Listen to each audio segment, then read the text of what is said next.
the other by. Now you sumu akuradia bie. And it is our boya. Yawbatian your OPATAFUOR. That's a boba toyanso.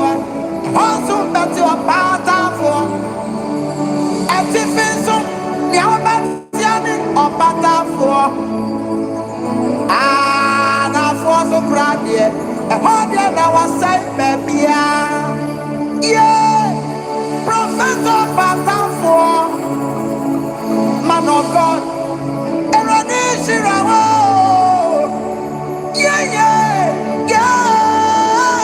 OPATAFUOR,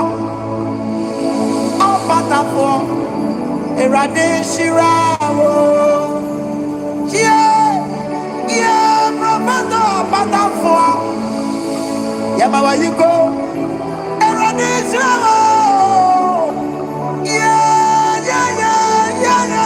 OPATAFUOR, Professor OPATAFUOR,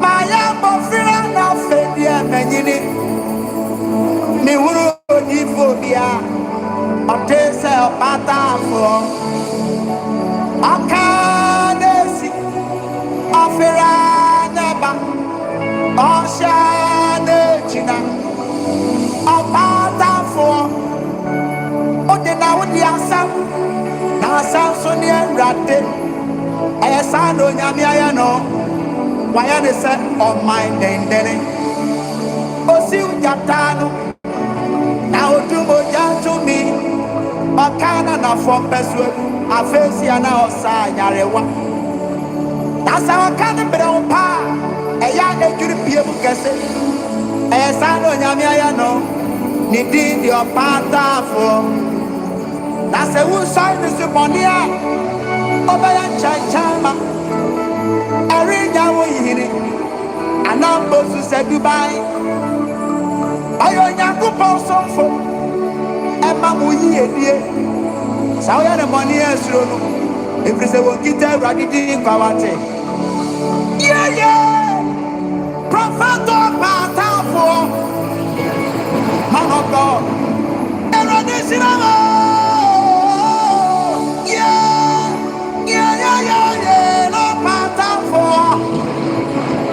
Yamawaiko, Eradin Shirawo. Yeah, Professor OPATAFUOR, man of God, Eradin Shirawo. Yeah, OPATAFUOR, Yamawaiko, Eradin Shirawo. Esimaya bofira na fe podia megini media mi hu di phobia otisa OPATAFUOR ano kanesi ofira neba ashane china OPATAFUOR odena wodi asam na asam so ne rade esa no nyame aya no why no say on my day?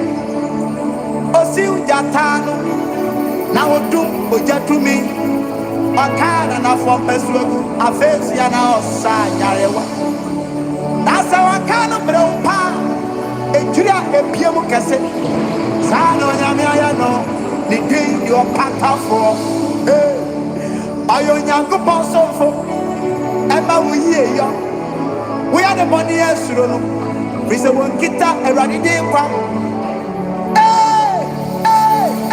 OPATAFUOR man of God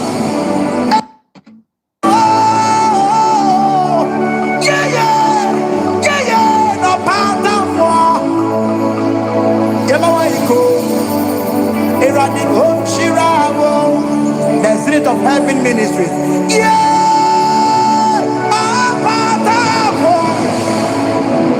OPATAFUOR eradi shirawo yama why you go home OPATAFUOR Professor OPATAFUOR eradi shirawo na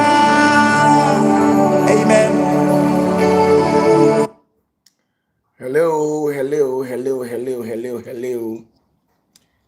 is a beautiful Sunday evening. Let me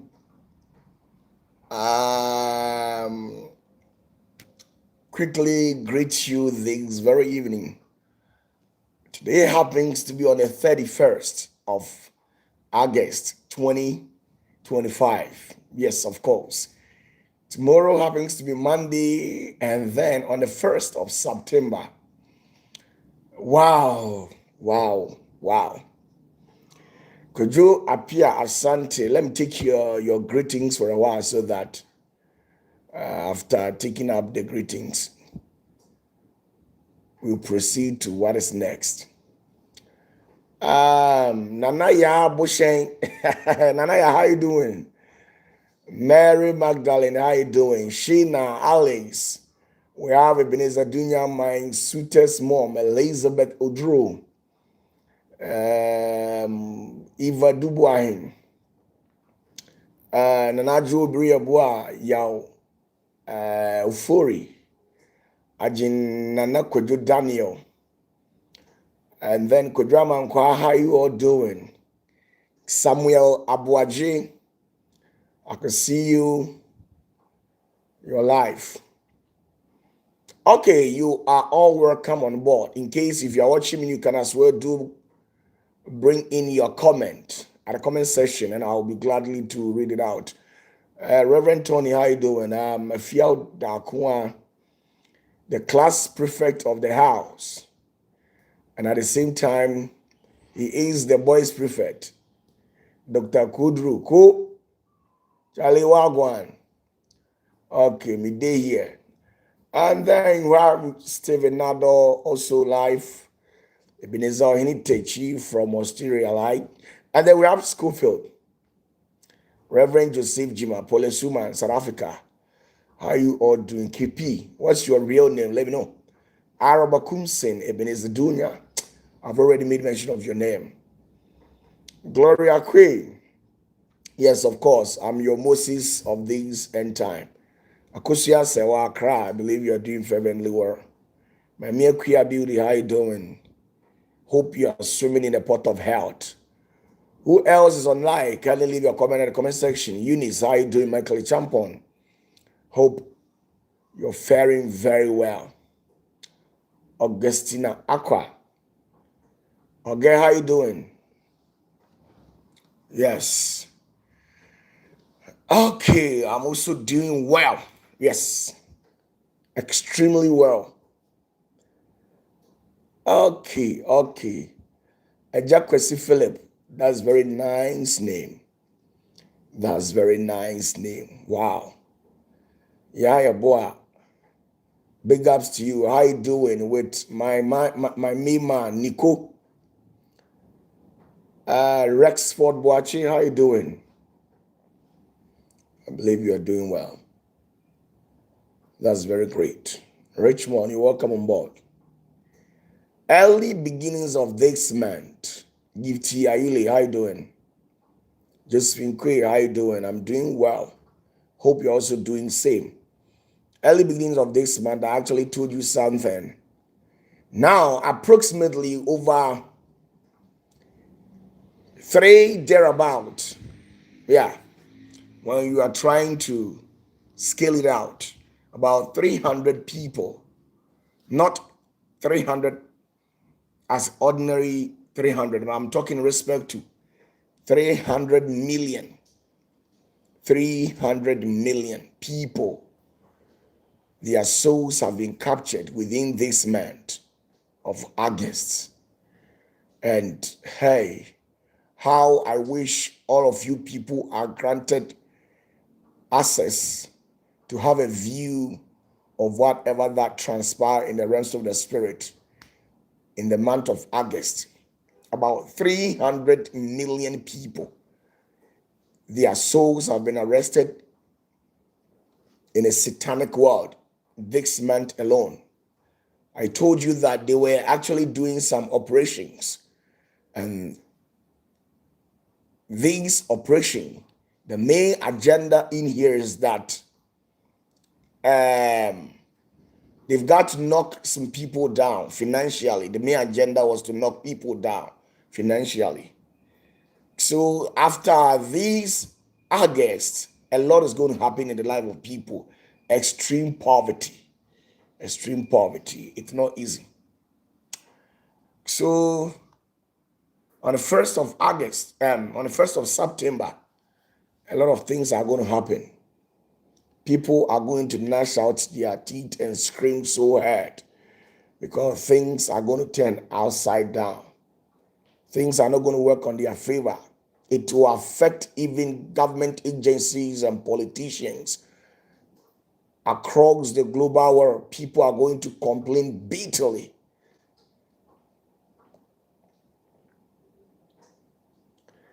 Linda says, big salute from the most beautiful state in the world, Colorado. Are you sure? Linda, are you sure that America, Colorado is the most beautiful state in the world? Well, I've not yet experienced the length and breadth of this word, so let's accept it like that.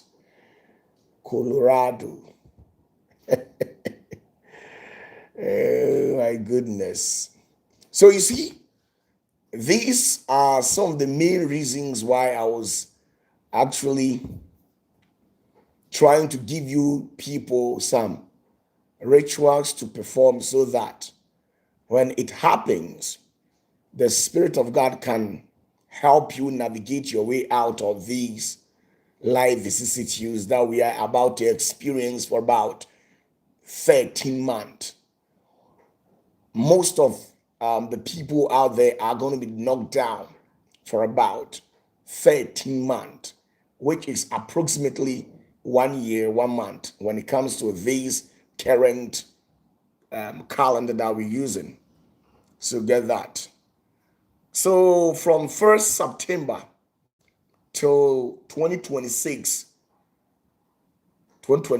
same September, it's not going to be easy. Just stay low and then watch and see what exactly that will happen from next month going. How people will complain and gnash out their teeth bitterly. It's going to happen live. That's the reality. But just that, you've got to thank God that I'm still alive.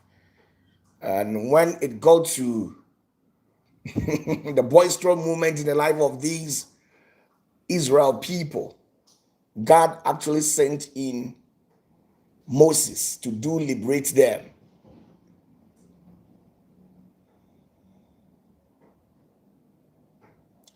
If you understand what I'm saying, when the Israelites found themselves in difficulties, God actually sent in Moses to liberate them. So every dispensation, every generation have their own Moses in their community, in a country at large, in a continent. So you've got to thank God for that. Jennifer Pia Sante, how you doing? Amajiman, how you doing?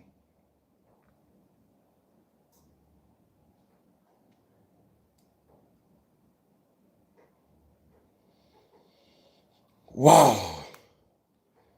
In case today happens to be the first time that you're watching me, kindly subscribe to the channel and do well to click on the notification bell. And then like this message as well. Okay. Ebenezer Ohini says they are in 1st September already. Wow. Wow, that's very interesting. Ebenezer Ohini, he says they are in 1st September already. Really, all the Australians who are watching me live, I learned you people are in 1st September already. Wow.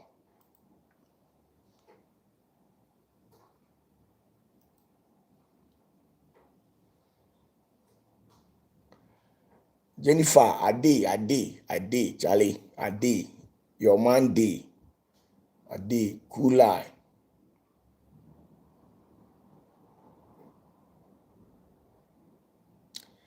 Amajimai says, please, I'm trying to get a new car and they are giving me a hard time. Really?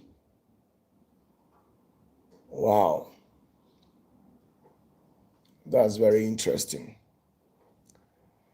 Okay, for the past weeks, I've been, I think that we started treating some topic last week concerning the type of conscience that we have. I've already told you that we have about 12 conscience operating through humans. And we have some of these people with this kind of conscience who are said to be our leaders. It is either through the political mainstream or the traditional sector or the religious sector. I am much focused on the religious sector because I'm a pastor. I will sometimes take the privilege to talk about the political aspect and the traditional aspect, but my focus is on these religious leaders. The other time we actually spoke about a sad conscience. Now we've treated an evil conscience. The next conscience that I would love to discuss with you is what we call a defiled conscience. Amajimai says this country is made in such a way that you can't do without a car. Really? Wow, American people. Amma, which state do you find yourself? Which state in America do you find yourself? Linda says she's in Colorado. So where exactly are you? Massachusetts. Wow. Mr. Thomas, how you doing? Mr. Thomas.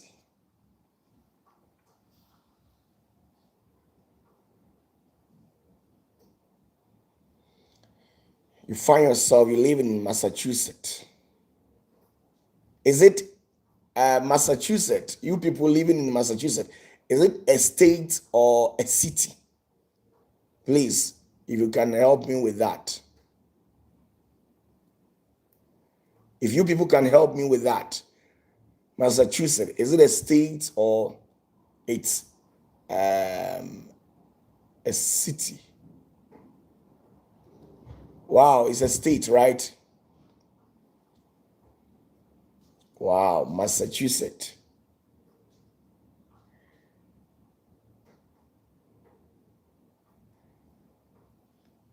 Massachusetts. Flora J, how you doing? Connie,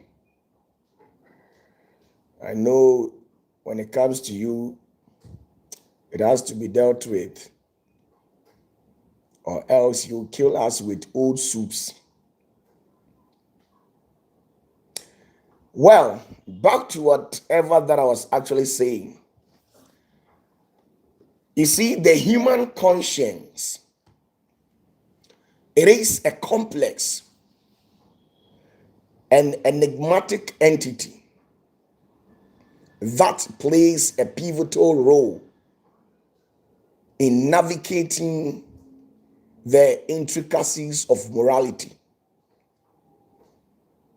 However, when it is being defiled by the vicissitudes of sin and unrighteousness,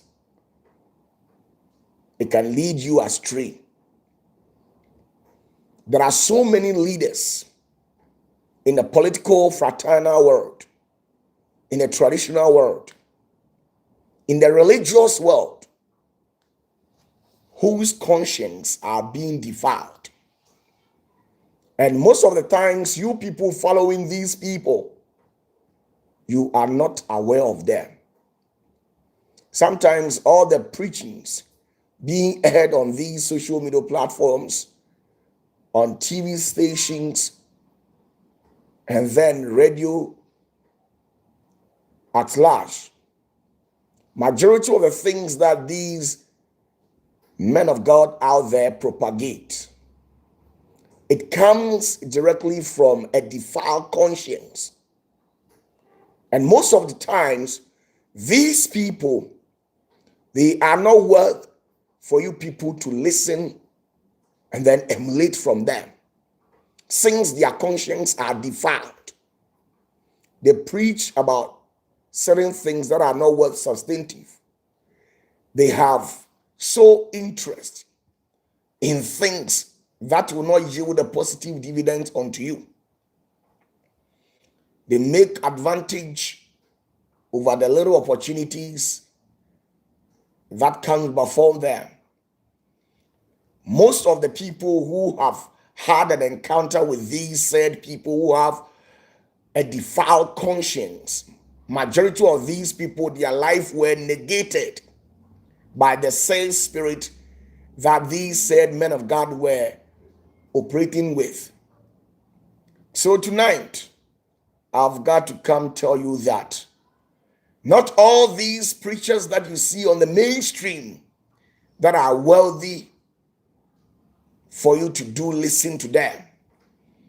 It's not all these leaders, including the political, the traditional, and then the religious leaders that you see in a society that are wealth for you to emulate from them. Some of these people, they have a defiled conscience, a sad conscience, an evil conscience. Let's quickly flip through the Bible and let's see what the Bible says about people who have a defiled conscience. Titus chapter 1, verse 10 to 16. Open your Bibles to that place.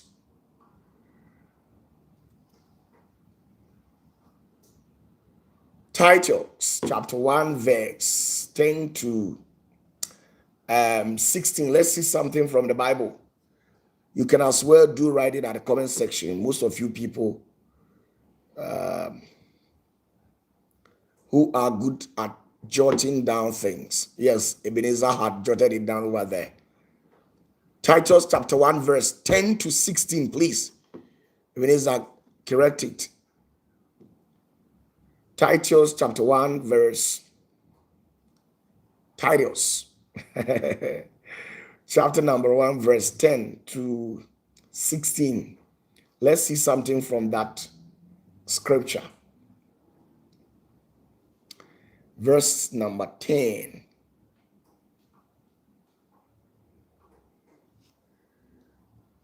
Okay, let's quickly see something. You could see that in this dispensation, as I do speak with you, there are various forms of Christian denominations ongoing out there. And every one of these people claim that their own is of right. Their doctrine is from the Holy Spirit. And it is said to be the number one, the authentic among all the gospels being propagated out there.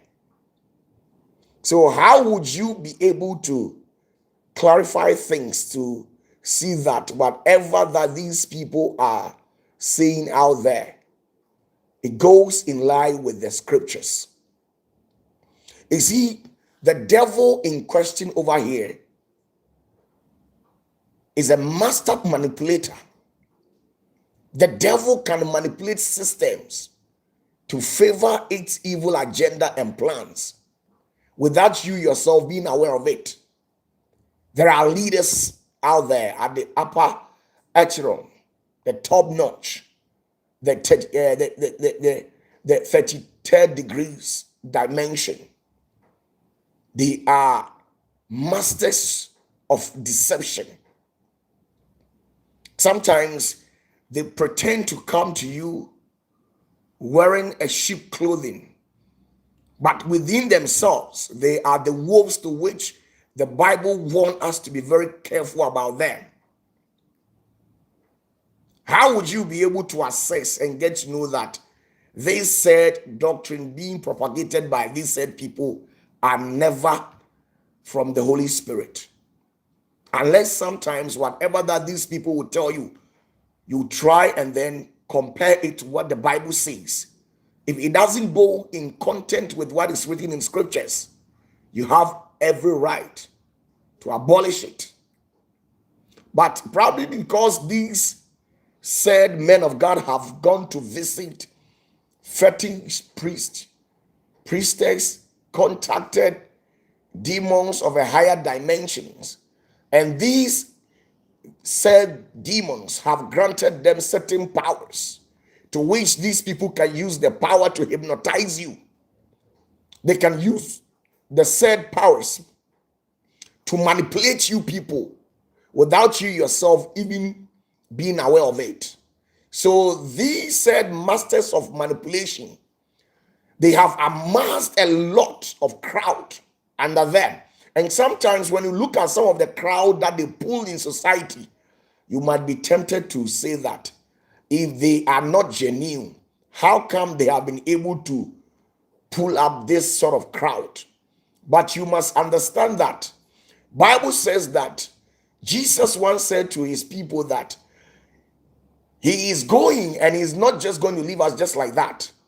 He's leaving us with the Holy Spirit.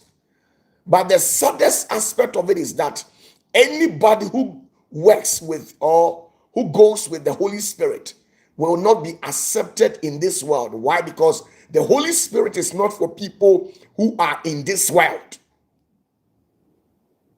The Holy Spirit, it's not for people who are in this world. The Holy Spirit is meant for people who serve God in truth and then in spirit. So those preachers, apostles, pastors, and those people who have carnal knowledge, who operate from the flesh, but not the Holy Spirit, these people can never operate with the Holy Spirit.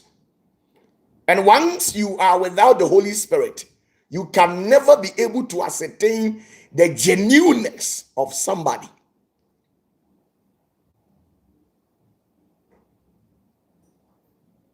Let's see something from Titus chapter 1 verse 10 to 16. I am reading it. It says, "For there are many unruly and vain talkers and deceivers." There are so many pastors. There are so many preachers. There are so many traditional leaders, traditional rulers who are kings and queens, who are chiefs in their society. There are so many political leaders who are in ministerial positions. So many government appointees who are vain talkers and they are deceivers. They always come in with tactics just to delude you. Now, it says, "For there are many unruly and vain talkers and deceivers, especially they of the circumcision." Now, verse 11 says, "Whose mouths must be stopped." This set of people in the society, the sort of words and the sort of doctrines they go about propagating, it must be stopped. And whose power or in whose capacity can you use to stop these people? You can only stop these people through the power of the Holy Spirit. There are so many prophets. When it comes to the continent of Africa, when you fly outside this continent, when you go to United States, Canada, Germany, Italy, Spain, Australia, everywhere, there are so many men of God over there. Everybody claim to have originated from the Holy Spirit.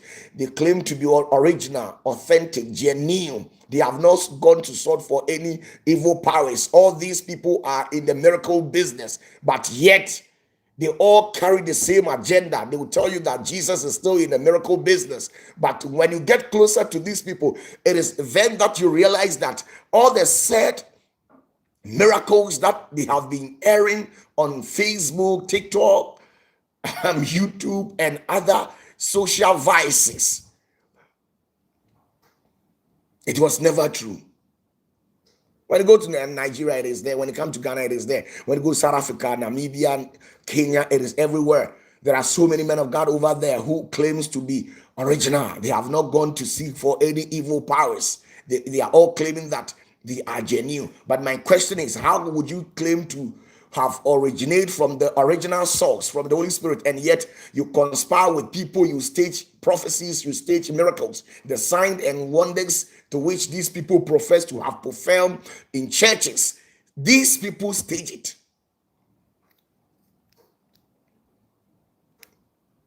Fake prophecies. They pay people to sit in the congregation. These people, they pay people to sit in congregations and tap people's information and channel it to them. And when they come and they stand at the pulpit, because your information have been tapped and channel it to the end of these pastors, they use the same information to prophesy to you. When you go to Accra, there are so many guys over there who are claiming to be senior prophet and state prophet, whoever. They have put in on themselves all sort of titles. But yet, when you go to these people, they tell their young pastors to collect information from you. They take your number, they cross-check and use Truecaller to check your name. Go on the internet and check your names. They bounce back and use those information that you have coded out there to come and then prophesy to you.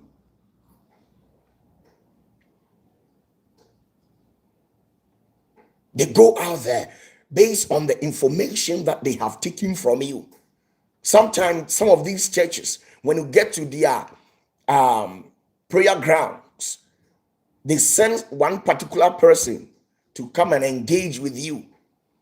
And through the process of engagement, you make mention of your name, where you came from, and then, if possibly, you detail any of your siblings' name and then put the number down. And sometimes, probably because they have some magical rings, they have contacted witch doctors, fetish priests and priestess to be endowed with some demonic sort of powers, so that when they stretch forth their hands, people will fall under them. So when they do that, you think, if they are not genuine, why come? When they stretch forth their hands, people fall like that. Sometimes because you think, when you are very intelligent and smart to decipher some of their tactics, when it gets to the spiritual aspect of these people, you can't decipher with your flesh, because the flesh has limitations. So the Bible says that there are masters of manipulations. They are tacticians. They have skills. They have that prowess to deceive people, especially people who are bereft of discernment and intellectual acuity.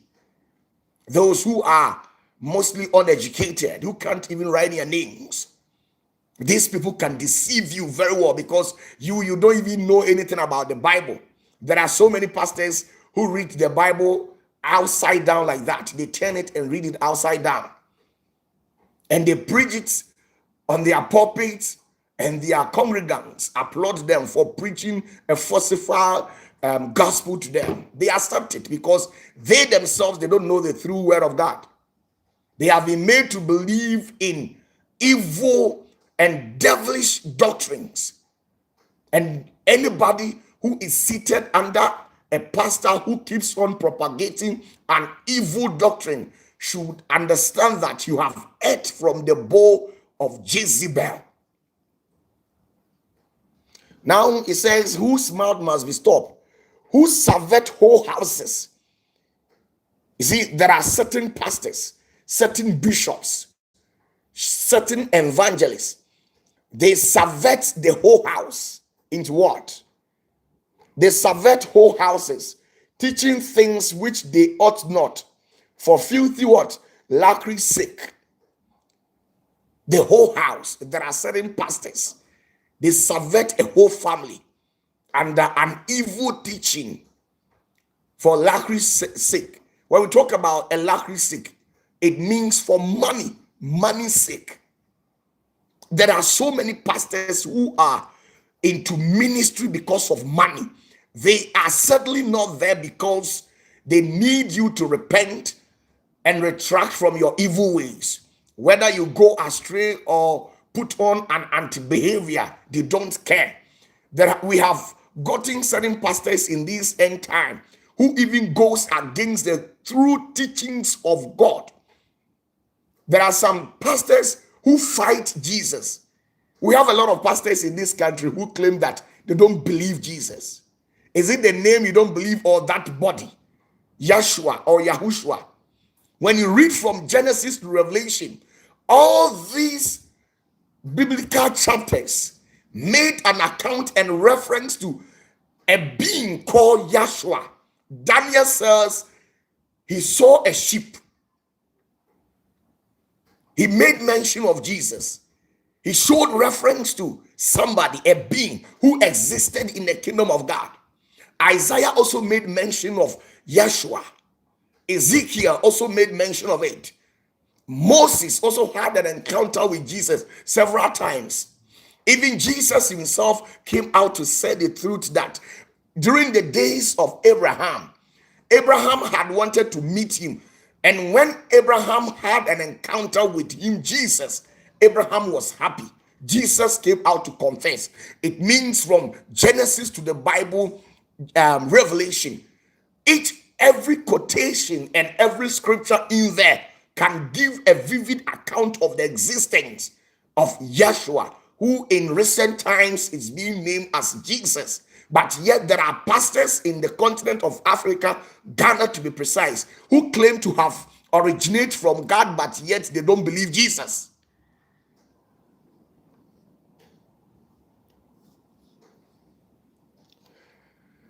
Titus chapter 1 verse 10 downwards. Now we are on verse 12. It says, one of themselves, even a prophet of their own, said, the Christians are always liars, evil beasts, and slow bellies. They themselves, the pastors themselves, they know that they are evil people. They have soaked their hands in innocent blood. They have paid people to take the life of innocent people who saw the truth and try exposing them. They have paid people to kill or take the life of these said people. Because you discover them that they are into certain weird and erroneous ritual practices, which doesn't go in content with what is in the Bible.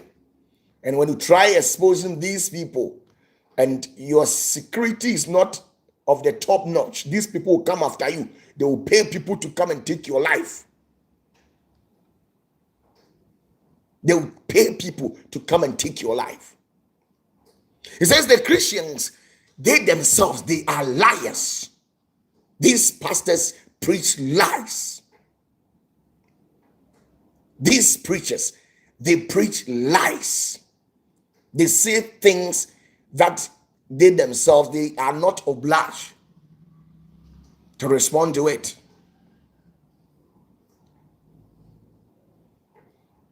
So we call it a defiled conscience. A defiled conscience. These people, because their conscience are defiled, they preach to you that do this, and they themselves, they do otherwise. It is in the Bible. Okay, let's see something. Verse 13 says, this witness is true, wherefore rebuke them sharply, that they may be sound in the what? Faith. Okay, verse 14, he says, not giving heed to the Jewish fables and commandment of men that turn from the truth.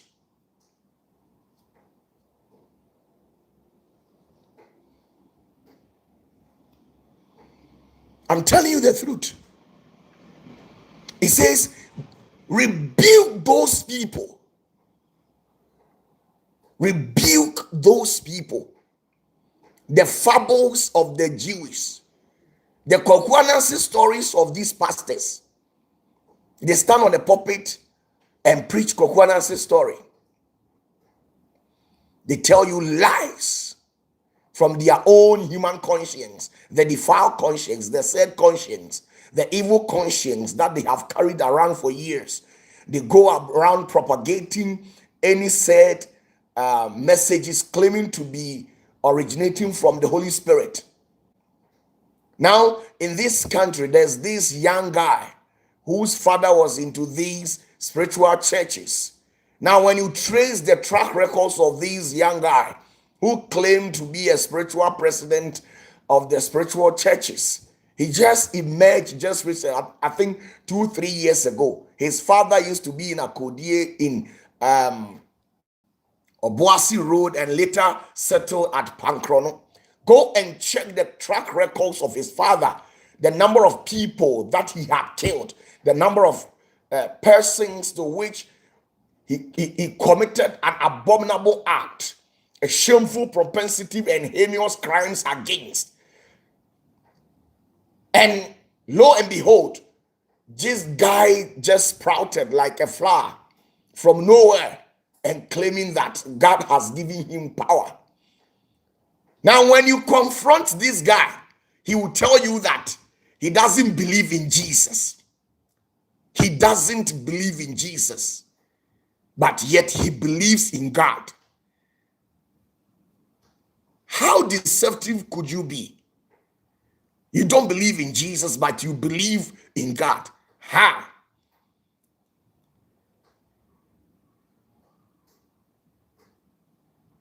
How?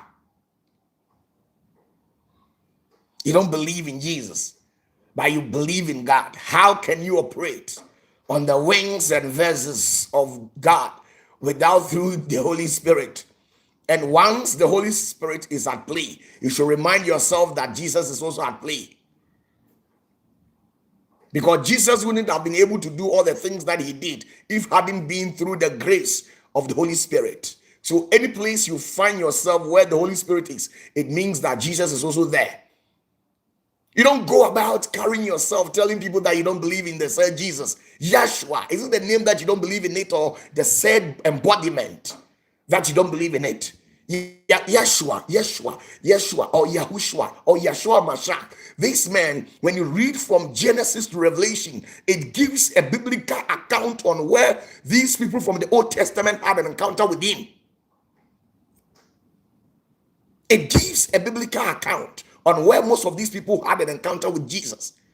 Genesis, I can pinpoint to you the exact point and places where people met Jesus in Genesis. Exodus, Numbers, Leviticus, Deuteronomy. All these passages, I can give you exact and accurate passage or quotation in these chapters to point out to you the exact place where they had an encounter with Jesus. Several times.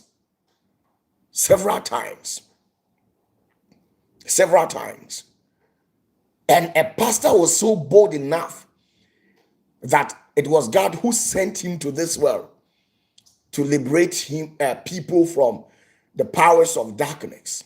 And yet, he says he doesn't believe in Yahushua.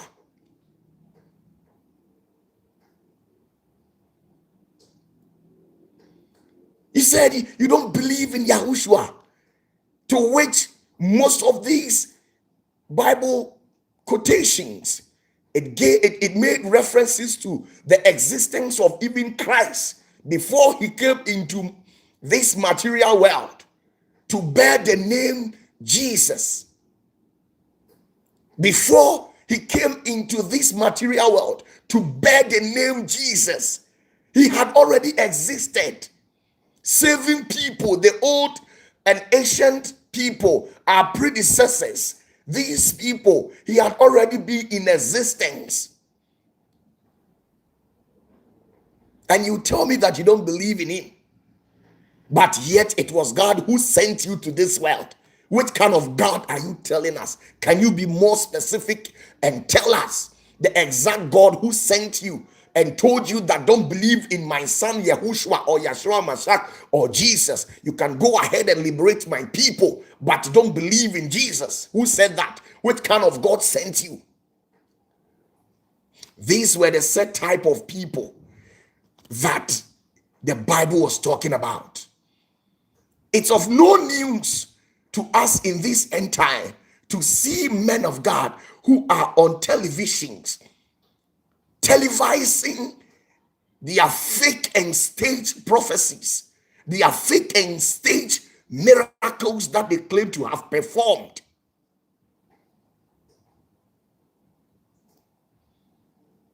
They use tactics and schisms to manipulate people. Titus chapter 1, verse number 15. It says, unto the pure all things are pure, if you are from God and the true creator of this world. Under no circumstance would you dare to say that you don't believe in Jesus. Is it the name Jesus that you have issues with? Because I can attest to you that before he manifested into the physical world to bear the name Jesus, he had already existed. He had already existed before Jesus manifested into this physical world to bear the name Jesus. He had already existed. It's just that any place to which you find the existence of Christ in the Bible, sometimes he works with his emblems. We have the emblems of the Holy Spirit. We have the emblems of Christ. So anywhere you see the lamp, they are referring to Jesus. And Daniel made mention of the lamp. Isaiah made mention of the lamp. Ezekiel made mention of the lamp. It means all these people had an encounter with Jesus.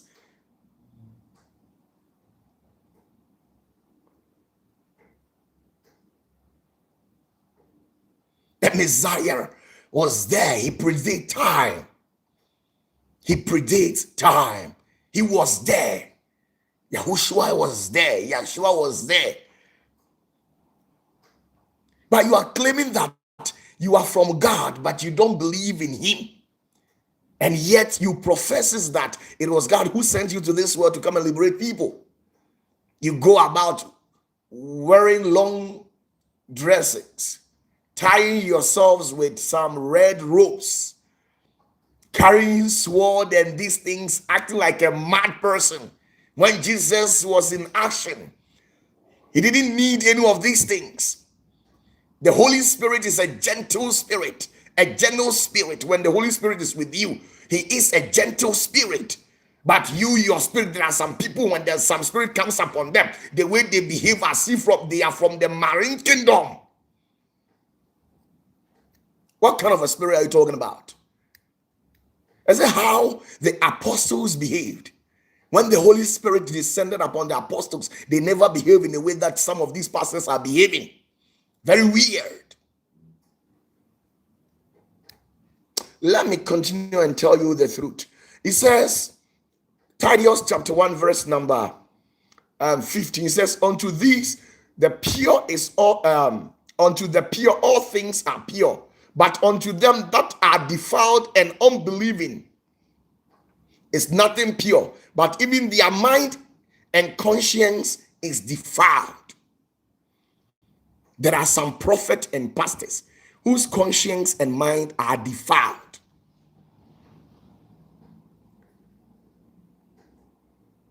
The human conscience is a complex and enigmatic entity. So sometimes it is the human conscience, it is the human mind that help us in navigating the intricacies of morality in this life. But when the mind or the conscience seems to be defiled, even when you see the truth, you will tell me it is not the truth. Any preacher, any leader, you see, majority of the political leaders that we have in the continent of Africa, majority of these people, their minds, their brains are defiled. So when they see the truth, they will tell you it is the lies. When they see lies, they tell you it is of truth. These are how some of these people, they operate. The traditional leaders and rulers, the kings and queens, the chiefs that we have in our society, the paramount chiefs, majority of these people, their brains, their intelligence, their conscience are said evil and defiled. So when they see the truth, they tell you it is the lies. When they see the lies, they tell you it's of truth. This is how some of these people, they operate within a given society.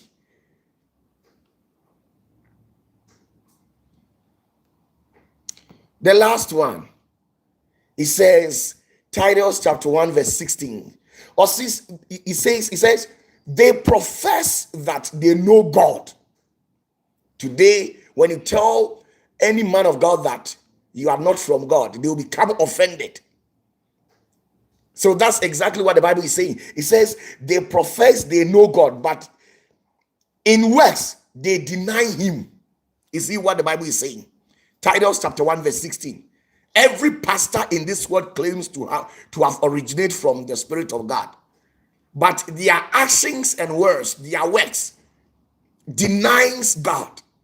You can't tell me that it was God who sent you and gave you that powers to operate at the expense of saving humanity, and yet you don't believe in Yahshua, you don't believe in Jesus. So you see, they profess to have known God, they profess to have originated from God, but yet these people, they have nothing in common. They are very far from the Spirit of God. You can boldly see it on a television, a national television, and tell people that I don't believe in Jesus, but I actually work with the power of God. What kind of power is that? Of course, we know that the devil was created by God. So by using the power of the powers of Satan, you're also from God. So sometimes be specific and tell us the truth that, hey, my friend, I'm not speaking directly from the divine realm, but from the dark world. It says, being abominable and disobedient, and unto every good work reprobate. You see what is happening? These people, they will kill you without showing any sign of remorse because they have a defiled conscience. They have a distorted conscience, a sad conscience, an evil conscience. They will kill you. They don't care. Just imagine the number of people who are being killed under their feet. But when Jesus came, he gave life unto people and gave it in abundance. I know it is the sole responsibility of every spiritual leader, a guru, who comes to this world to bring light to his people, to liberate people from the powers of darkness, to help people to gain a divine illumination. But these people, they come and people are dying on the daily basis. Another satanic and a sorcerer who have incarnated into the mainstream, claiming to be a man of God.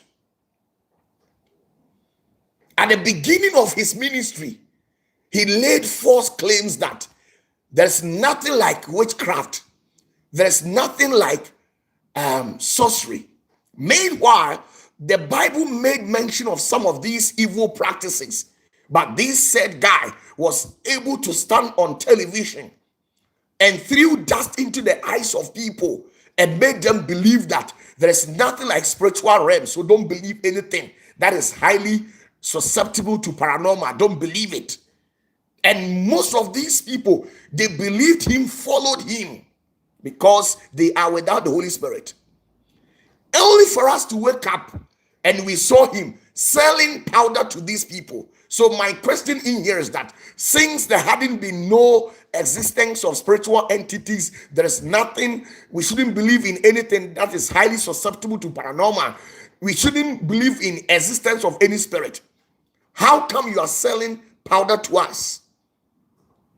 And at the long run, you are selling sobolo to us to drink. And how many people have died out of sobolo?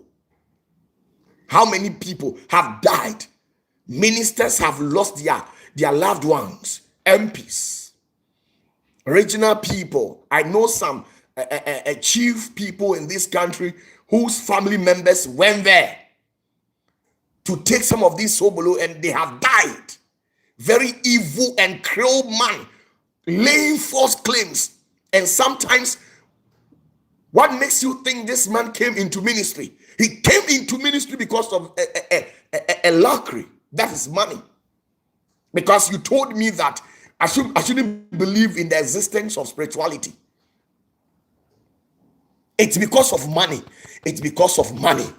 It's because of money. That's why you came into ministry. Because in the early beginnings of your ministry, you laid something down. You laid some foundations, telling people that they shouldn't believe in the existence of any spiritual realm.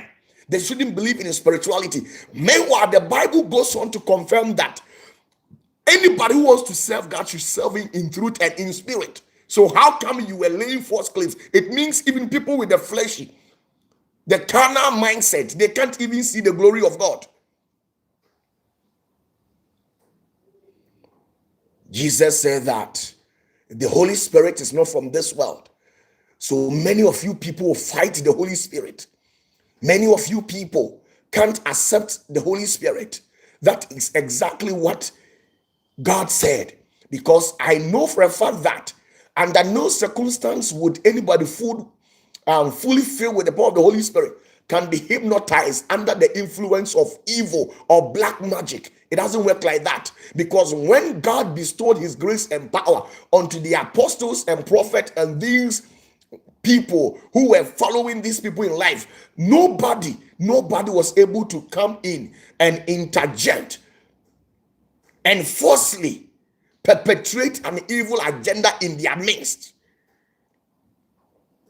But because you people are sitting in churches, you go to church on Sundays, you are obliged to use Bibles. You are obsessed with Bibles, but you don't have the Holy Spirit. You don't have that spirit in you. So you go to church on Sundays, and that is also, even if the person claiming to be the man of God, your leader, is going astray, you can't decipher and know it.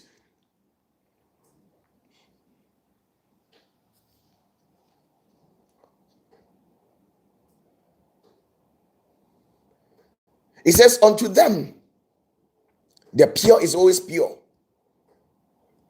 Unto these people, the pure is always pure. You came to this country, you tried laying some foundations, you made some utterances by saying that we shouldn't believe in anything related to spirituality. There's nothing like that. Only for us to go into bed and wake up, that you sneak behind us, selling concocted objects in the form of sobolo, concocted objects in the form of powder to your congregants because they are daft, because majority of your church members are bereft of discernment and intellectual acuity, and probably because of that, you are making advances over these people.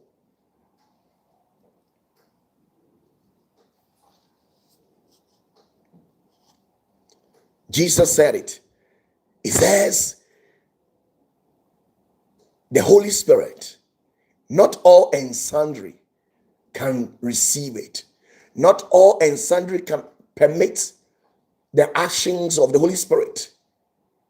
So sometimes saying truth of this type can earn you an enemy. You can simply become an anathema to somebody because you have said the truth. Claiming to be from God. Concocted object. Things that is being used by witches and wizards.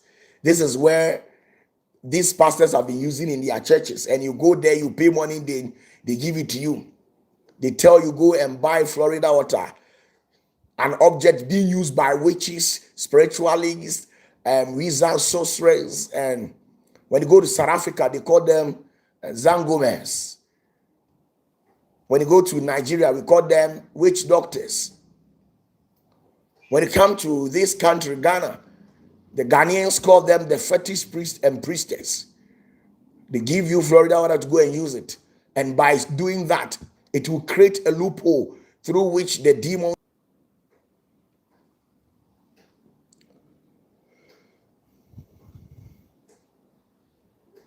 Always, always, these people wants to use tactics. Let's see something from the scriptures. Let's see something from the scriptures. Let's see something from the scriptures. I want to show you something. I want to show you something. Let me show you something.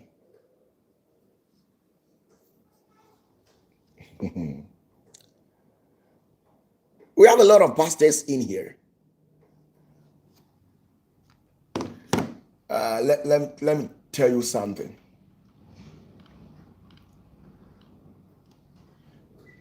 See this. Now, you see, this is an occultic website.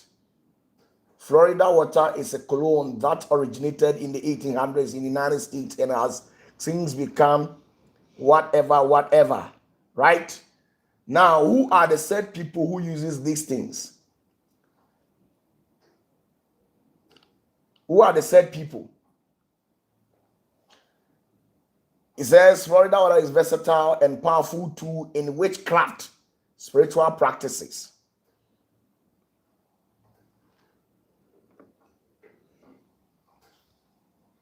So the reasons why all these spiritual churches, they use some of these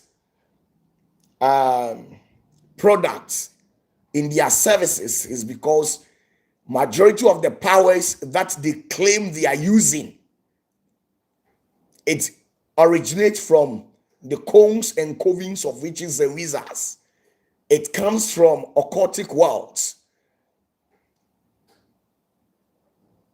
And you go there and these pastors will give you Florida Water. Recently, a guy has just emerged on the scene who claimed, when you go deep down and check the source of that guy, his father used to be some of these spiritual churches. And sometimes when they are so-called spirits descend on them, look at how they misbehave, they fool around. Some of them, their talks, even their language, their tonation and everything changes. Some of them, their tonations and everything changes. Recently, I watched one of these people, those self-acclaimed pastors who claim to have operated from the dimension of the spiritual churches. He went for a live interview on a radio station in Kumasi, and all of a sudden, a spirit descended on him, and he was misbehaving and saying some trashy things. Language belongs to the King of Kings. Language belongs to the Holy Spirit. So once the Holy Spirit descends upon you, it doesn't need to talk in such a way that somebody will interpret it. But some of these people, when their spirits descend upon them, they need somebody to interpret it.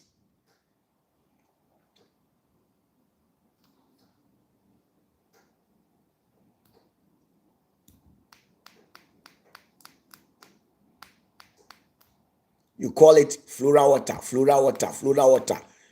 Evil people destroying generations, fighting. You go and take concocted object prepared from these people and you go and use it to bath. The next moment, you see antelope following you in your dream. Snakes will be chasing you. People will be having sexual affairs with you in your dream state. You will be eating in your dream every now and then. Why? Because these people, they have evil spirit. Evil people, always they have some clothes, long one. So when you see them, you think they are genuine. Evil people, they are devils incarnate. Evil people. Very evil people. Don't buy anything. Don't buy. God didn't tell us to use Florida Water. There is no single quotation to which you can point out to me in a scripture that tells us that we should go and use Florida Water. It's never true.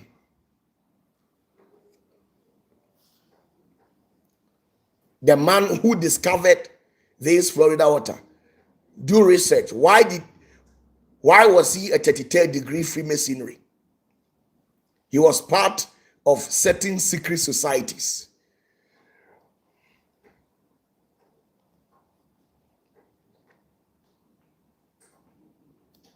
And you see, because of the alcoholic content in it, the alcohol content in it, because of the alcohol content in it, because of the alcohol content in it, the idols, the other gods, they love it because of the alcohol content in it. And why would you prepare something to be used in the services of the Holy Spirit and it contains alcohol? Whilst when you read Jeremiah will tell you that, I think Jeremiah, let me get it correct. Even Jeremiah will tell you that don't go to somebody who drinks house and eat from there. Let me check it out. You see, let me read it out to you. Jeremiah chapter 16, verse number 8. It says, "Thou shalt not also go into the house of feasting to sit with them to eat and to drink." Now, let me read the key version. I think some of you people, you don't get it. We have a lot of people who speaks the local language. So let me read it in the key version. Jeremiah chapter 16, verse 8. Ose na enko ensanu fie enso ne won inkotenase inidi enum. Don't go there. Don't go and drink. So if God wants you to drink alcohol, why would he tell you that don't go there? And anything that was made holy for the use of the purposes of spiritual activities in the kingdom of God, and it contains alcohol. When we tell you, some of you people, you don't believe it. These foolish people who are bereft of intellectual acuity, sometimes these people, they are vapid and insipid, reflect a dearth of intellectual curiosity. And you follow these people. Some of these people, they are vapid and insipid.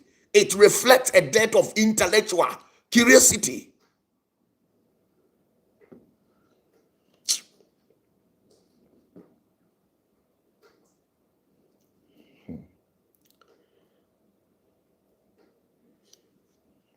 The same way this woman was able to manipulate schemes. She was found in fertilization. And the next morning we woke up and she said she has repented. But when she hadn't repented, she firstly bought a church auditorium.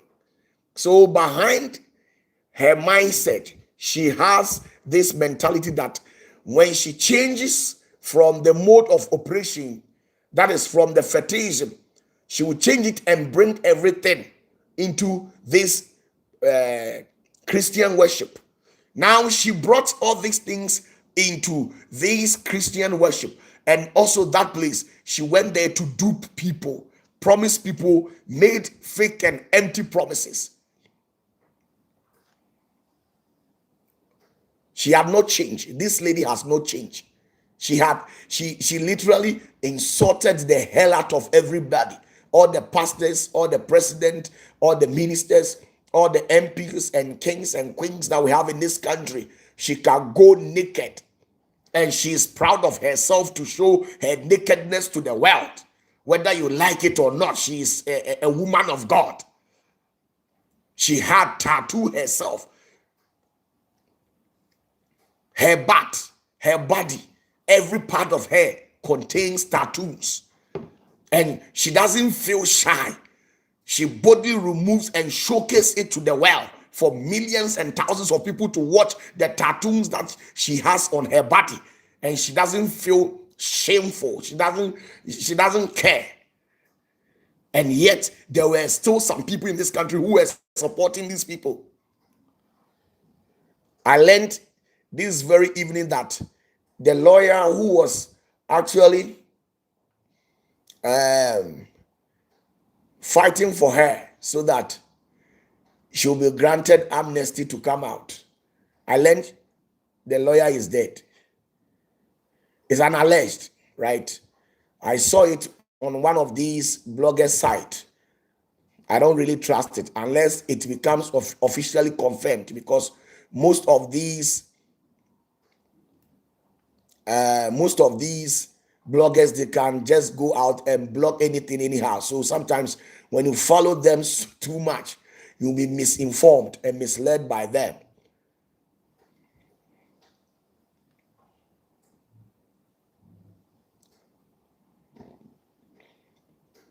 You don't believe in it.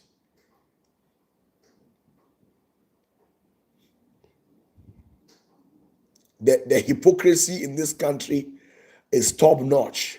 You see, there is one thing that I've observed about this country, especially in the continent of Africa. When somebody decides to misbehave and do all sort of evil to you, and you don't retaliate, you keep your mouth mute, and these people still go ahead to propagate their evilness, they will not tell this person to put a stop to it. But the very moment that you start retaliating and revenging on whatever that these people have done to you, you see the amiable people of this country, the wonderful souls of this country, they will leave the person who has done you evil and come after you who is seeking for justice.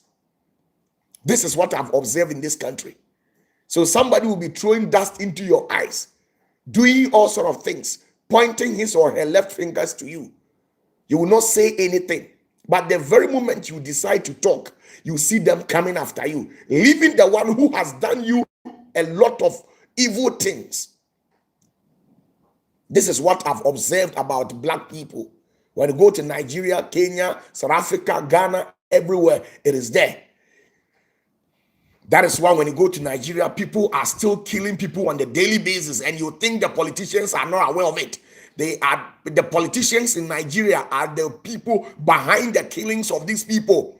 You could wake up one day and they will tell you Boko Haram has killed 100 people, 100 Christians, and the president of that country will sit down, keep the mouth mute, and will not talk about it. They are okay with it. After all, when you die, you are nobody. And Sundays and Fridays, the Muslims who go to church on Fridays and pray to Allah. When you ask a Muslim, what is it about your religion? They will tell you it is a peaceful religion. On Sundays and Saturdays, the Christians will also be seated in a church.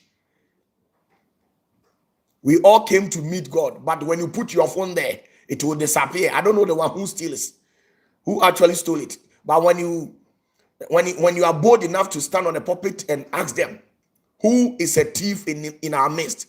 Nobody will volunteer and then own his or herself up and say, I'm the thief in your midst.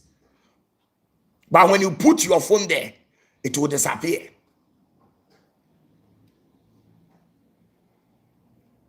When you put your phone there, go to the mosque and put your phone there whilst these people are doing Allahu Akbar.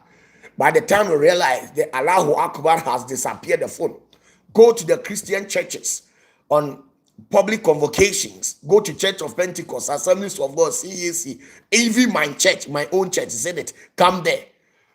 During praises and worship time, kindly be bold enough, take your phone out and put it on your chair. After the praises, the next person is for you to weep. Why? Because they will steal it. Even in the kingdom of God, in the presence of God, there are thieves over there.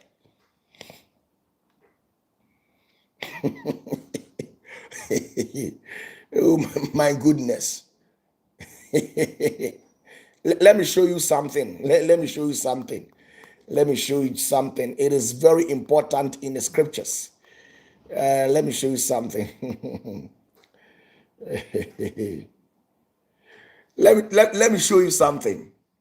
It is so it is so wonderful. It is so wonderful. John chapter 8 verse 56. Let's see something that Jesus said to his people in the book of John. John chapter 8, verse number 56. It says, your father Abraham rejoiced to see my day. Listen, it says, their father Abraham even rejoiced to see the day of Jesus, life incarnate. Now let's see what happened. And he saw it. So Jesus said, in the preferences of Abraham, he wished to have had an encounter with Jesus. And indeed, it came into fulfillment where Abraham was granted that opportunity to meet Jesus in real life. And let's see what actually transpired. It says, John chapter 8, verse 56 says, your father Abraham rejoiced to see my day, and he saw it and was glad. So you see, Jesus had confirmed that even Jesus had confirmed that Abraham saw him before leaving the planet Earth. But we have a prophet, a pastor, an apostle, a bishop in this country who claim to have originated from the divine realm, a divine source, and yet he doesn't believe that Jesus really exists. And my question in here is that, is it the Jesus or the Yahushua or the Yeshua that you don't believe in it? And still, people are blatantly following him, because in every given society, the wisest people over there, people who are full of wisdom, they are about 10%. The rest of the 90%, they are tout. They don't know anything. And they are not preparing or willing to discover anything new. They always want to be stuck to their old and archaic doctrines being preached to them every now and then. Even Abraham had an encounter with Jesus. And you are telling me you don't believe it? Even Abraham had an encounter with Jesus. Abraham had an encounter with Jesus during his days. It was the utmost pleasure for Abraham to meet Jesus. And when he met him, the way this man rejoiced, Jesus had confirmed it in the book of John chapter 8, verse 56, over there.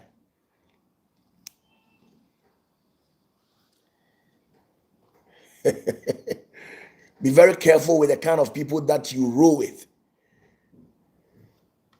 Recently, a man of God from Kenya,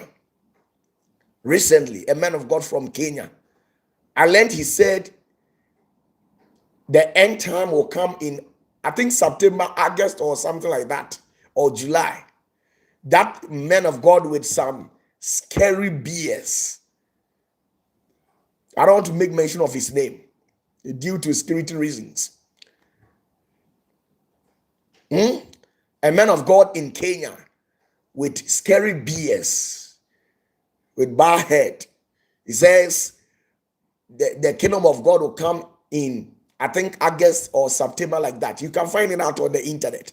The so-called prophet who actually came out to say that all these people, they go around propagating falsehood, telling people that this, but they know behind closed doors that these people, they are very far from the true spirit of God. They use the gospel to intimidate people. The little they have read and discovered from the Bible, they use it to intimidate people. They try and put fear into people. Since day one, we have always been intimidated. Men of God stand on various pulpit platforms and uses that advantage to extort money from people and go ahead and intimidate people.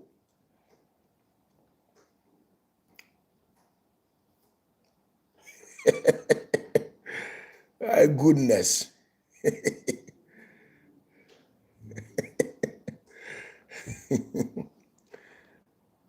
So the question is, I have a question.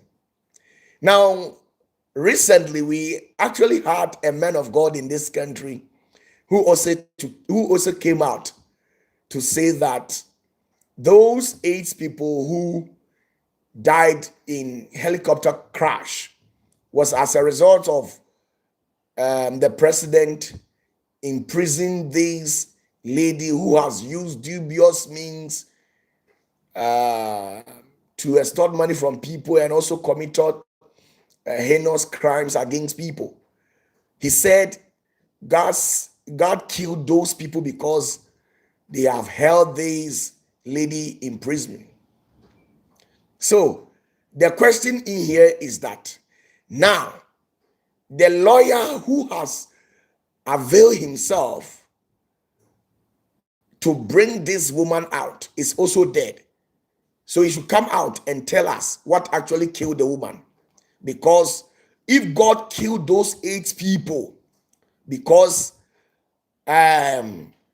they have imprisoned the said woman in question, now somebody has availed himself to make sure that the president of this country grants him an amnesty so that he can come out. Now this said person is also dead.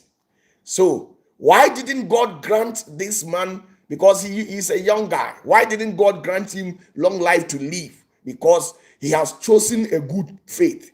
He has chosen a good path. Sometimes we allow our ego and individual differences to lead us in prophesying in vain in the name of Christ. God should have granted this young guy a long life. This legal luminary, God should have granted him a long life because he has also availed himself to make sure that she comes out. But this guy is also dead. So, man of God, what is our way forward? Because ever since you came out to say God will kill more if you don't grant this woman amnesty to come out. So what's the way forward? Because the one who also availed himself to make sure the liberty of this man, this woman is also in action. It has taken effect in her life. This man is also dead. Because according to sources, it's an alleged. He said this man, he ate very well at that night, but only for us to wake up in the morning and then he's gone. So what are you saying about it? You see, sometimes some of these things, when you say it, it tends to jeopardize you. When you involve yourself in some of these things, sometimes it tends to jeopardize you. It ridicules you. It makes some of your statement to become a sin of mediocrity. People will lose their respect for you. Why? Because of petty sentiment. You can't reason. Petty sentiment. Because I am for this political party. I'm not for that political party. So I have to make sure I uses the name of God to play politics and intimidate those people who have come into power. Let them know that God will kill them, knowing fully well that God has not said anything like that, because you don't like the sitting president, you don't like the political party.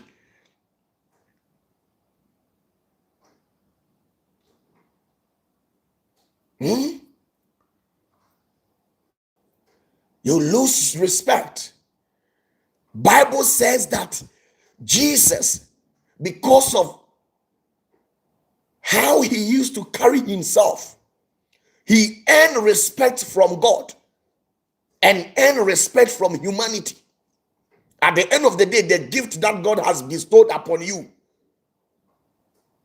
at the end of the day, the gift that God has bestowed upon you, you will use that gift in the services of humanity. You will use that gift in the services of humanity. When was the last time you saw somebody praying for the blessings of God and God came to hang himself in the atmosphere and began mentioning the name, my servant, my servant, my servant? You have prayed for a car. So get the keys, get the keys, get the keys. When was the last time you saw something like that? It never works like that. The mechanisms involved When it comes to the spiritual aspect and physical aspect, these two dimensions, it doesn't work like that. So you need the favor of humans. There are some people who goes about saying that I don't need the favor of humans. I need the favor of God. What makes you think that you can survive alone when God gives you his favor? And God does not give you the favor from humans. You can survive here on earth. Sometimes when you are a tout, when you are bereft of discernment and you have lost an intellectual ability, these are some of the things you go about saying. I don't need any humans to say anything. I only need the blessings of God. What makes you think that only the blessings of God can survive you here on earth? It doesn't work like that. It's a system. They all cooperate for the wellness and the farewell of humanity. God graces you his grace, his favor and mercy. And that mercy, he gives it to another person at the same time. And by so doing, the blessings will come to manifestation through somebody. Let's assume that I have 10 cars. 10 cars. Now, if you go to God to pray for car, then God will give you that grace. And he also grants me the same grace and touch my heart with it. Then, in the dream or physically, I'll be touched by you. Then I'll give you one of my cars. So you don't go about with that loose hairs saying that you don't need anything from humans. You only need the grace of God. What makes you think that you can survive without the grace of humans? What makes you think you can survive without the grace of humans? It's an arrogant statement. So some of these pastors who goes about, you don't need the grace of human. Who told you? Read the Bible carefully. It will tell you that even Jesus himself, he founded grace in the sight of God and humans at large. For you to survive within this dimension, in this earthly realm, you need the grace of humans. People must gift you. People must bless your life.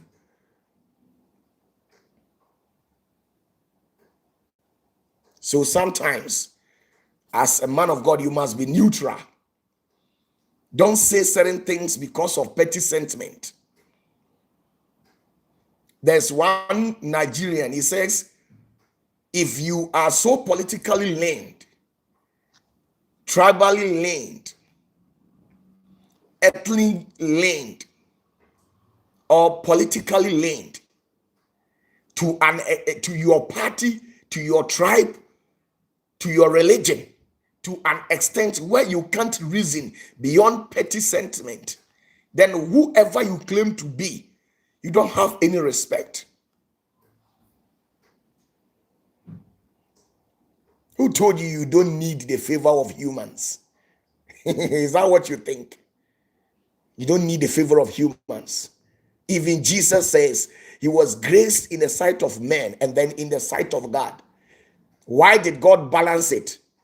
Because those who are for the spirit, the grace that comes directly from the spirit are for spirit. And the grace that comes from humanity are for humanity's sake. You don't go about and tell people the lies.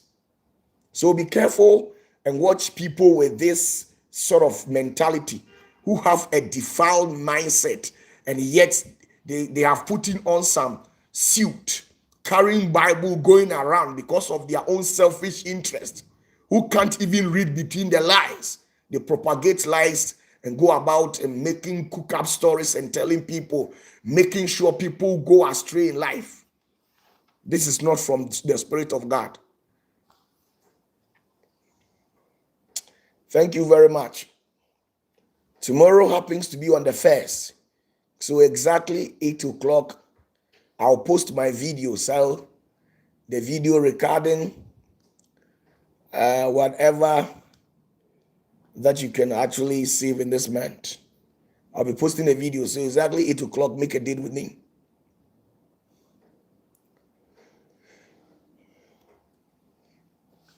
in the widest dream in the widest dream of education, go and ask the professor, go and ask the teacher, go and ask the tutor over there. They will tell you that 50% theory, 50% practical. The practical is the human aspect, and the theory is the spirit aspect. So when God tells you that he has blessed you and you have issues with everybody here on earth, it will never materialize. For you to be able to ascertain the blessings of God in your life, you need humans. I'm telling you, you need humans.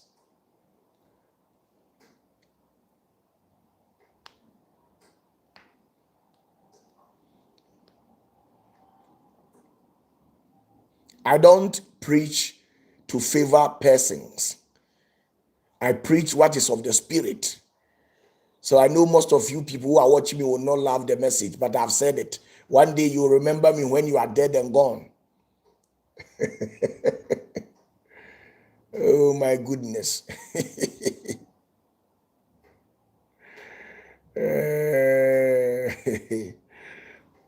Linda says, Papa, please teach us the order of Melchizedek. One day I'll take my time and treat that topic. Don't worry. I've got a lot of messages for you people.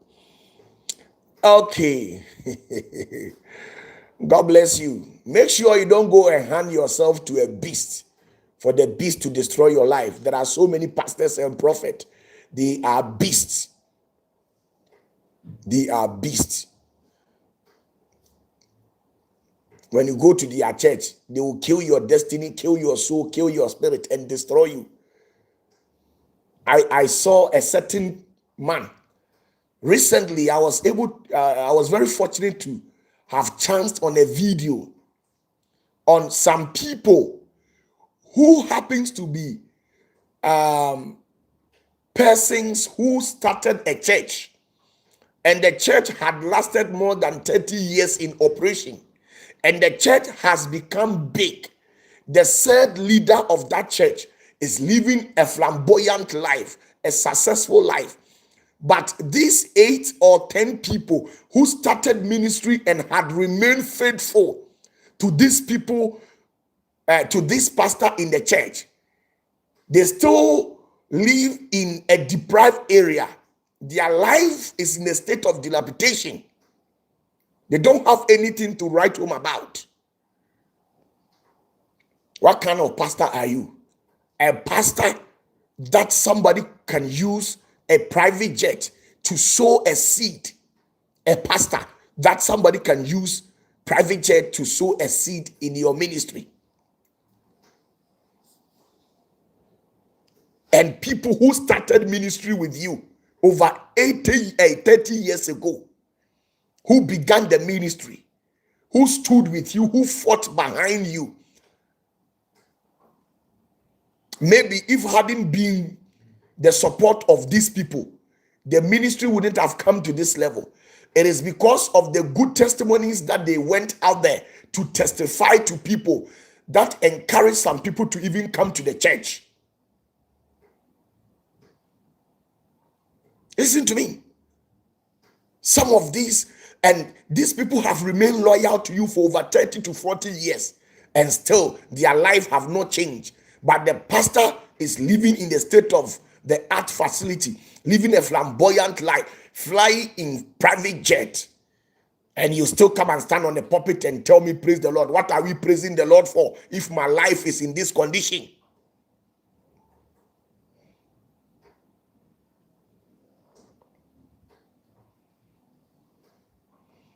If I started ministry with you as a pastor for over 30 something years, your destiny and your life have changed. But the others who started ministry with you, who have become loyal unto you for over 3 decades, they still live in this type of lifestyle. Then you tend to come and tell me, praise the Lord. What am I praising the Lord for?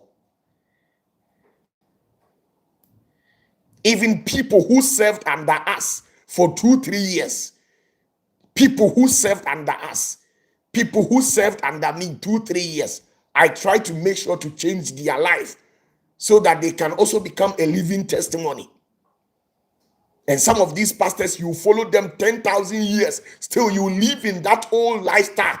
Even to food for your own utility bills will become a problem. But every day they will take on offering. They don't care. You think that is how Jesus did, right? You think that is how Jesus did. You think that is how Jesus did. If it happens to be that Jesus exhibited such kind of an attitude, do you think he would have fed those 5,000 people? So you thought Jesus had it in abundance. That is why he fed those people. Jesus never had it. He never had anything. Me, I always say to myself that most of these people, they are not preaching Christ. They are preaching Satan, because Satan is greedy. Satan is never content. He's a jealous type. There are some pastors who have become greedy and jealous people. A church with over 30,000, 40,000 congregation. A church with 30, 40,000 congregation. One attendance in one service. One service. How about those who stood with you for 3 decades? 3 decades. Their life have not been changed. Those who fought for you when you were not there. Those who made sure that the church should gain grounds. The church should look appetizing so that people will come to church. Those who preach good testimonies to people out there, even though when what you were doing was totally not right. They overlooked your sins and preached the good things you did to them, to the world. I was very shocked. And when I watched the video, the woman was very bold enough to stand in front of the church and ask the pastor that, man of God, what will we get? We that we supported you for over years. When you go on the internet, check it. The church is from Nigeria. The church is from Nigeria. A very big church. And the man is of age. He's over 80 years plus. He's of 80 years plus. It's on the internet. Check it. Maybe I'm very sure that in our next meeting you will be able to chance on it and come and confirm. The woman, when you look at the sort of dresses that she had worn and standing in front of this pastor, asking the pastor, he says, we that we have supported and stood with you in trial times for over 3 decades, what are we getting? It means the woman is living in a poor life. It means she is suffering. If she is not suffering, she wouldn't have asked that question.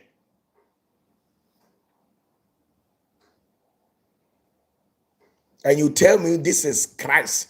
You are preaching Christ. Are you very sure of what you are saying? People who served under me just 3 years. Just 3 years. I footed for some of these people their school fees, pay for their utilities bill. Some of these people I had to rent houses for them. Some of these people I have to give them something. Find something for them to do. They didn't even serve in. Some of them, they just came to church. But when I saw their life, I had no option than to render my services to them. And somebody had followed you so many years, preach the gospel. You are enjoying life, and they are living in a state where they themselves, they can't even vote for their own bills. Why? Who does that?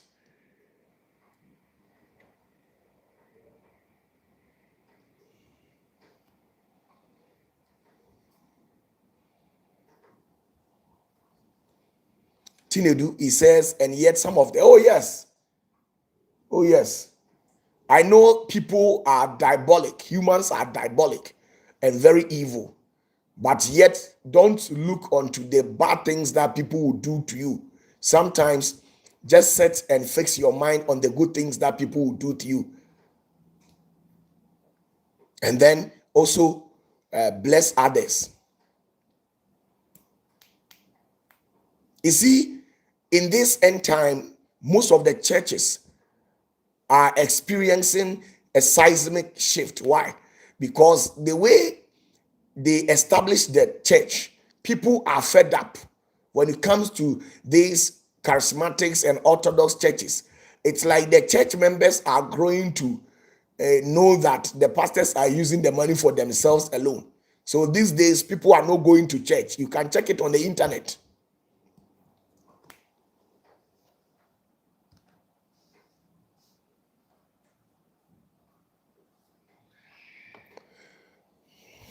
Good night, and let us meet tomorrow exactly 8 o'clock, and then Tuesday. When you talk like this, you see these pastors conspiring against you. Let's bring him down. Who is he? This guy is very arrogant. This has nothing to do with arrogant. It has something to do with truth. So if you serve God in truth and in righteous and in spirit, you will never have issues with me.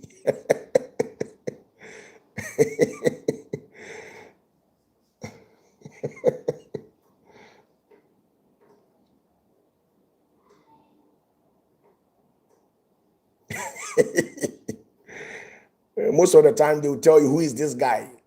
Let's make sure we bring him down. He's becoming arrogant. These days, people are following him. That's how they used to talk behind closed doors. One of his live shows, he was attacking our mommy Jew, our Baba Jew, or whatever. I don't know the titles you have been giving to. I have not attacked anybody. Don't attack personality, attack character. Let me tell you, don't attack personality. Don't attack personality, attack character.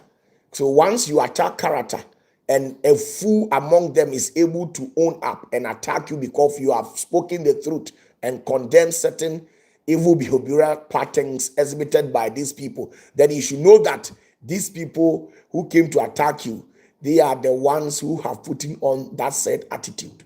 So you attack character, not personality. So I came to attack certain character, not personality. So if you say I have disrespected you, insulted you, then I'm sorry to tell you that you are the said person in question.